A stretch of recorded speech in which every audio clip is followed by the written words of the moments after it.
Ayan mga guys. Sinalansan ko yung aking mga bakal sa taas. Hindi, dito. Ito yung likod eh. Oh. Ay. Ayan. Ayan, nakikita nyo yan guys, yung mga bakal na yan. Ako po nagsalansan yan. Tapos ito po, bubuhatin ko yung hagdan. Dahil aayusin ko yung sa bubong. Ito po, yung aming bubong dito. Nilagyan ko po ng ayan. Inayos ko po yung mga bakal sa taas. Baka kami malaglagan pag natutulog kami ng asawa ko. Ayan, nilagyan ko ng makintab. Tapos dito pa uli sa kabila. Ayan, medyo mabigat yung aking hagdan. Kaya gagawin ko ng paraan yung aking hagdan.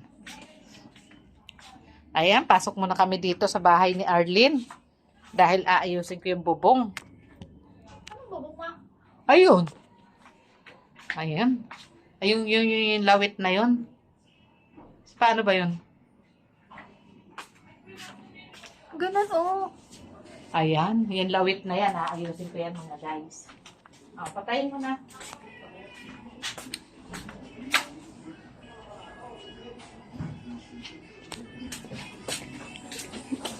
Bidyan ako dito na. Tignan niyo po kung gaano kalakas ang aking nanay. Ayan.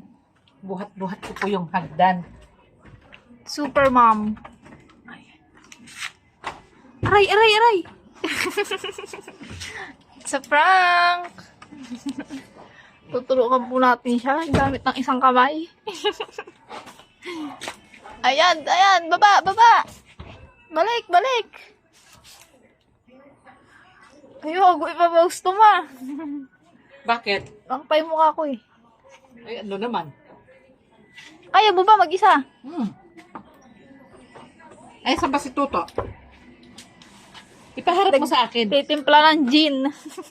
Titimpla ng gin? Alis dyan. Baka matubahan ka. Ayun po, ayun na. Ipapasok ko po. Yung hagdan.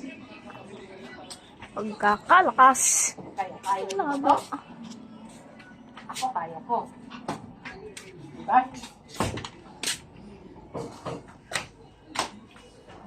No.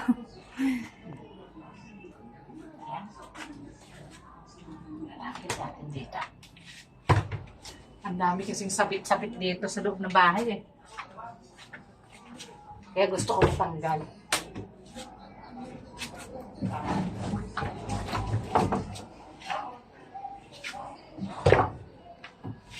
Ayan, tatanggalin niya pa po yan. Ang mga itim-itim na yan.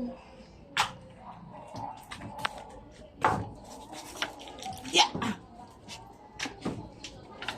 Nakikita ba ako? Uy! Nagalaw. Guys, ganito lang. Paggawa ng bubong.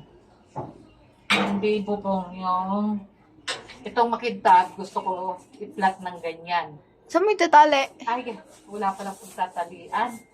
So, ang gagawin ko, gusto ko kasi walang mga lawit. Ayoko na may mga lawit. Gagawin, Ay, gugupitin. alam ko na, dito ko itatali. Ayan.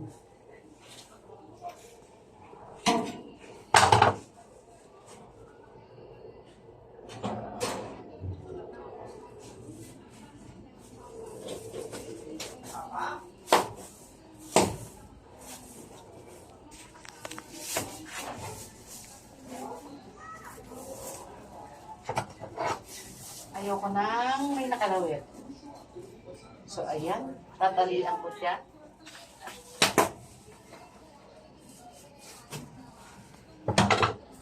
Ng style.